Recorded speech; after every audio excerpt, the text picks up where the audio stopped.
Hello, I'm Joel Hargis with the Florida Aviation Network. We are here at Sun and Fun in Lakeland, Florida today, and it is the 50th anniversary for Sun and Fun, and so I know they've got a lot of special events planned, and we're just happy to be here talking to some of the pilots, and our first interview this morning is with Greg Koontz. Good morning. Good morning. Greg he's an air show pilot is one of the things he does. He can fly several airplanes and certainly has. But Greg, it's funny because as we were talking prior to the show, it's Sun and Fun's 50th anniversary, and it's your 50 years since my very first air show, 1974. He's been flying air shows for 50 years. Which makes is my amazing. back hurt to think about this. I'll tell you. I bet it does. Yeah, because that aerobatic flying is. I mean, there's one thing to fly aerobatics, and that's quite another to be an air show aerobatic pilot. Yeah, well, it is. It's best of the best. A different way of doing it. One is entertaining yourself and playing, and the other is entertaining somebody else. And it's got to be entertaining. Right, right. Best of the best, and so I just find that incredible. 50 years of air show. That's great. And so and you and I had not met, which is kind of unusual. I do a lot of these and meet a lot of pilots, but so you're going to have to kind of tell me your story. What got you into aviation? Let's start back to that.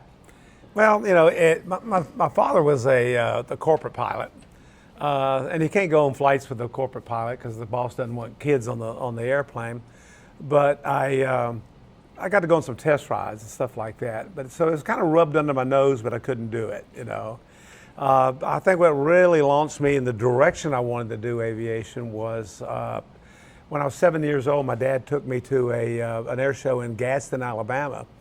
And it was a Bill Sweet production. He was a real famous producer back in the 40s, 50s, 60s, that kind of thing. And this is about 1960, if I've roughly got the timing right. Excuse me. And watched the people fly. And one of the pilots in it was Bevo Howard. And Bevo's airplane's hanging upside down in the Smithsonian. And it's called a Bucher. It's a German biplane. He was famous for that. And so I remember watching him fly, but as we were leaving, my dad always was impressed with Bevo Howard, so he wanted to go by and say hello to him. And we went by his airplane and talked a minute, and his airplane had some writing on the bottom wing. Excuse me, this morning the pollen's got me this morning. I hear you. And I couldn't read it. It was in English, but it looked German. You know how they do that heavy font, and everything, or whatever. So I looked at him and I said, what's that say? And he said, well, that explains how my airplane came over on the Hindenburg as cargo from Germany. I went, the Hindenburg? Yeah. The blimp? Yeah. And he said, he started to tell me what the Hindenburg was. And I said, oh, yeah, that's a dirigible. It's a lighter than aircraft. It blew up in New Jersey. And he's going like, 7-year-old knows all about. My dad had just given me a kid's book about balloons and dirigibles and stuff. No kidding. And so I was just fresh on it, But he didn't know that. He actually thought I was smart. Yeah, right. This kid's a genius. So he started talking to me seriously. I mean, you're just like an adult. And when you're 7 years old and everybody's a lot taller than you are and a whole lot more impressive than you are, when suddenly someone you just watched flying an air show speaks to you straight up and treats you like a human being and not a pet or a little kid. Wow. I told my dad on the way home, I said, I'm going to be an air show pilot when I grow up. At 7 years old? At 7 years old. I never changed my mind. That was my goal when I learned how to fly. Wow. I ended up instructing and doing a corporate flying job for 26 years because you got to put the food on the table if you're going to have 2 kids and a dog in the yard. But being an air show pilot was my main theme. Passion. Yes, all I really ever wanted to do. So, what'd you learn to fly in? I get a lot. My wife likes to make me say that. She learned it. I taught her a J3 Cub, so that's pretty cool, you know. Yeah. I learned in a Beechcraft Musketeer. Musketeer, I know exactly what that is. Mouseketeer is what we always called it. Right. But, yeah. Right. Kind of a dorky airplane in my opinion, but. Yep, I know exactly what it is. But it flies. Fixed gear, you know, usually 180 horse or. Yeah, I think it was 150. This one was. Yeah. But they had an aerobatic version of it at really? the rent, and so I always rented it. Although I wouldn't do it aerobatics at the time, I just thought it was cool. The only thing that made it aerobatic is it had a G meter and a quick release door. I mean, that's about it. How old were you when you finally got your ticket? Took my private pilot check ride at 8 a.m. on my 17th birthday. Yeah, I was ready. One of those guys. Yeah, one of those guys. That's fantastic. And so, 17, got your ticket. And well, you said you've been doing air shows for 50 years. How did you get into aerobatics? How did you do it? Yeah, well, you know, the trouble with learning how to fly is it's expensive, and then if you want a commercial license and an instrument rating and all that stuff, now you're looking at a lot of expense to build the time up. So I just didn't know what to do. I was out of money, and by the time I learned how to fly, because I was having to pay for it all, working at McDonald's and Burger King. I mean, it works, you know. it'll get you there where you want to. Right? Yeah, and so I was looking in the newspaper one day and just seeing what's going on. I was curious about what airplanes cost. I read Bud Davison's article about the J3 Cub that he published. He's a great writer, really a great guy, and ended up doing lots of photo flights and articles with him. But anyway, I looked at the paper to see what an airplane cost. There was a J3 Cub for sale. I went, well, how's that a coincidence? I just read an article about Cub, and there it is. But it was in pieces and almost ready to be put all back together. Anyway, the cut to the chase. I had $1,200 wrapped up in that thing when I flew it. I was in high school, my senior year of high school, and what did I do? In senior year in high school, I owned an airplane. People thought we were rich, and we were poor. I'm gonna tell you, we were not rich, but I just worked. That's all. That's crazy. Yeah, I mean, a Carbon Cub these days are, you know, they're like $250,000, and an old J3 Cub is. I mean, they're not $1,500 or $1,200. But I tell you, can't buy a prop for that. If you really want to do it, you'll find a way to do it. And I think young people need to understand that today. Everything seems so expensive, and it is. But there's ways. There's organizations that help, as you know. And again, if you're just willing to do a little work, it pays off. It really does, and it did for me. But I was. Did you do aerobatics in a J3? Yeah, I taught myself my first aerobatics in that airplane, the basic stuff, just the loop, the spin it. Right. And I think the most dangerous thing I did is trying to learn how to barrel roll it. It won't really roll very good straight, but you do the corkscrew type roll, like they call it barrel roll. Then you can make it do it, but some of those attempts were really ugly. Right. Take dual if you want to learn aerobatics. Take some dual and get some lessons. Don't go out there after reading Dwayne Cole's book and then going up and trying it. A lot of people have done that. Oh yeah, there's certainly a trick to flying upside down. So now you're performing at Sun and Fun this year, and I kind of grew up with Sun and Fun. I did my first air show in '74, 50 years ago. They're 50 years in the making. Worked up at St. Augustine back then for a few years, about 8 years.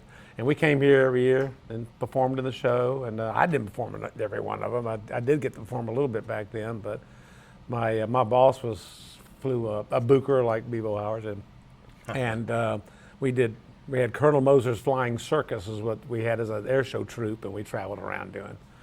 That's how I got my start. Flying Circus. Yeah, but coming to Sun and Fun was the big deal. So I've been coming to Sun and Fun since the beginning. And you fly, what'd you say, a super decathlon? Yeah, I latched onto that in St. Augustine because they were a dealer for them. Okay. When Belanca built them.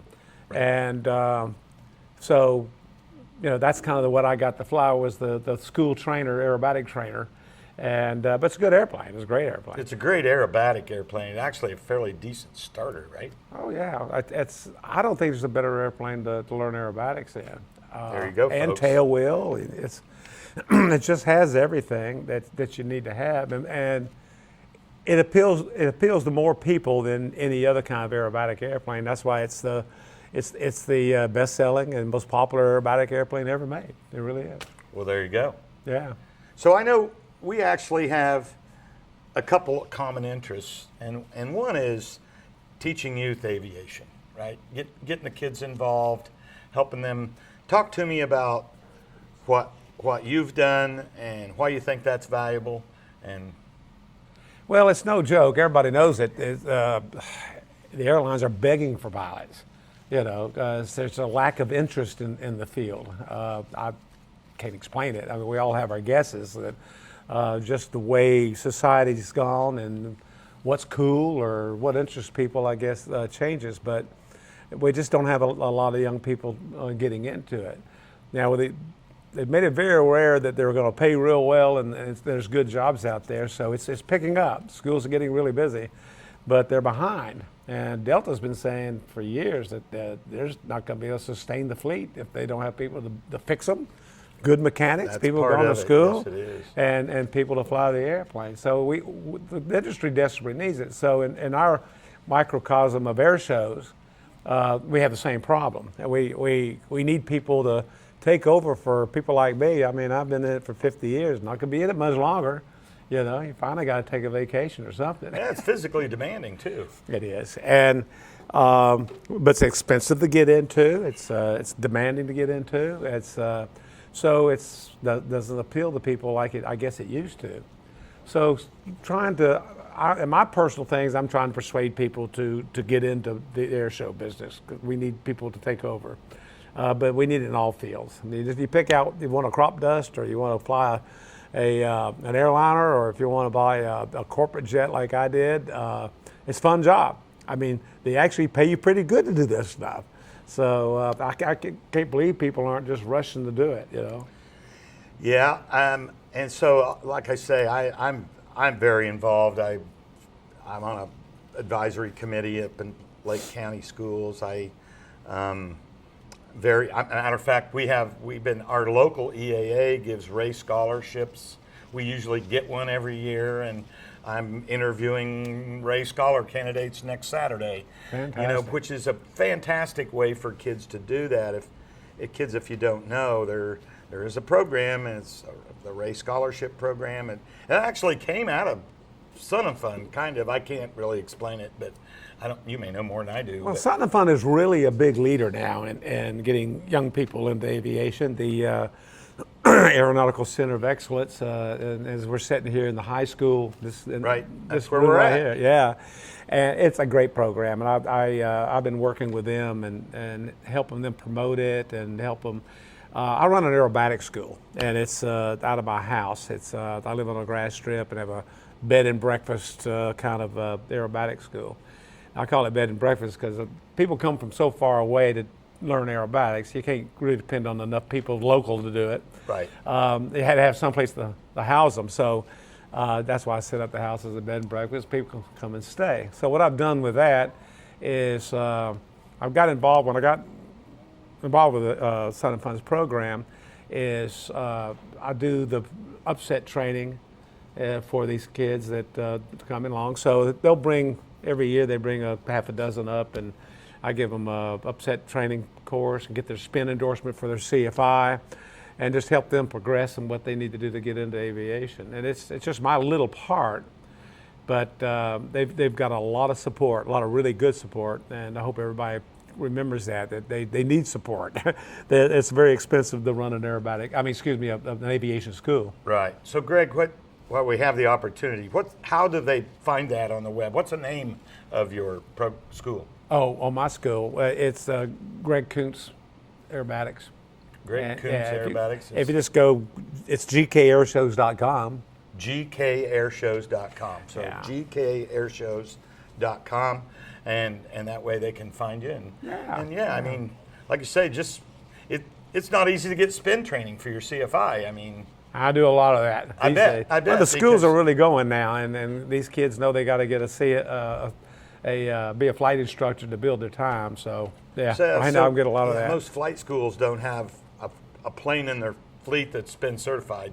That's right. Like, don't do that. And even if they did, they're not going to use it enough to make it pay. So Right, they just send them to right. me instead. Right. which works No, out and that pretty makes good. perfect sense. And, Yeah.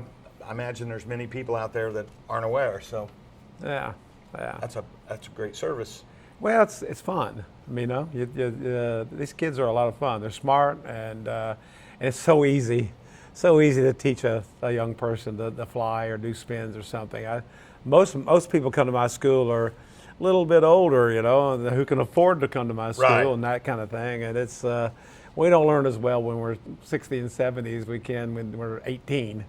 Oh, no doubt. Yeah, that's great. I know I'm very involved with our Young Eagles program Good stuff. up at and we just had that last Saturday, and I've flown, I don't know, 200 or 300 Young Eagles in Have my you? day. Yeah. Wow. And you give them the controls. It's amazing how good they are at it. And I mean, maybe video games. That's one good thing about playing video games is like, because flying an airplane is not this. It's just pressure, and Yeah. it's just. Let it fly. Yeah, and so I find them to be very good. And God, there's nothing like the smile of a group of kids getting out of your airplane after a Young Eagle. No, flight, absolutely. right? I agree. I think that's great, and it's a great way to expose them. And so, I know one of the other things you wanted to talk about is like this air show industry is also graying out a little bit. Talk to us about that. Well, it's the same thing, and I've gotten in my you might say my old age, and over this end of my career, I'm more interested in helping people get into air shows and be performers than just going and doing an air show. So I've gotten real involved in mentoring some new people into it, and it's a pretty difficult thing to get into. It's very expensive to get the flying time required and the skills required, because you just don't learn how to do a loop and say, I think I'll go do an air show and show everybody my loop. Doesn't work like that. It don't work that way. It takes a lot of practice, and practice takes a lot of money and time. And everybody's going to have to take their own pace because of those things, but they need opportunity. In the last couple of years alone, we've lost a lot of performers that just retired. Right. And very good performers. And it's who's going to fill those shoes? Who's going to come in and do those specialty acts? And So we're down to just a couple minutes here. Okay. So what would you recommend to maybe guys competing in aerobatics, right? What's the name of the organization? IAC, International Aerobatic Club, which is a sub part of EAA. Okay. Yeah. And so I've been to some of those contests and people, doing a routine, right? And being judged against other people doing routines. How do you, really, I guess if you want to get started, that would be a good place to start. Yeah, I think if you really want to hone your skills and get yourself prepared for the idea of doing air shows, that's the training ground. It really is. Because you're getting judged. You're under pressure to do it right, and a lot of people watching you there anyway. So you get those used to those pressures and can deal with them, because you get pretty nervous the first time you do an air show. Oh, I can only imagine. I'm kind of over with it, but I've done just under 500 air shows in my life now, because I've been doing it forever. So probably more than anybody out there doing them, to tell you the truth. Now there's so many people retired off, but it's it gets easier. But at first it's kind of nerve-wracking to know there's that many people out there staring at you, and you better do it right. Yeah. Well. So there you go. So, maybe performing getting an aerobatic contest is a good thing. And then after that, a mentor would be a wonderful thing.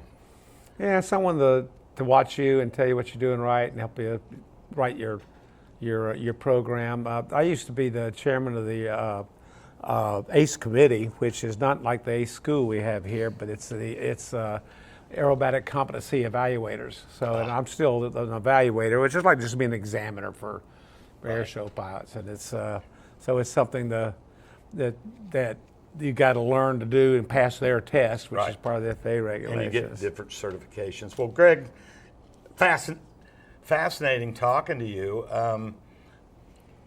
That website again? GK and my initials and the word Airshows with an S on the end. GKairshows.com. Yeah. And you can go there and read about his school. Maybe if you're already doing competition aerobatics and you want a mentor to get to the show level, that'd probably be a good place to do it, a good guy to talk to. Again, thanks for coming.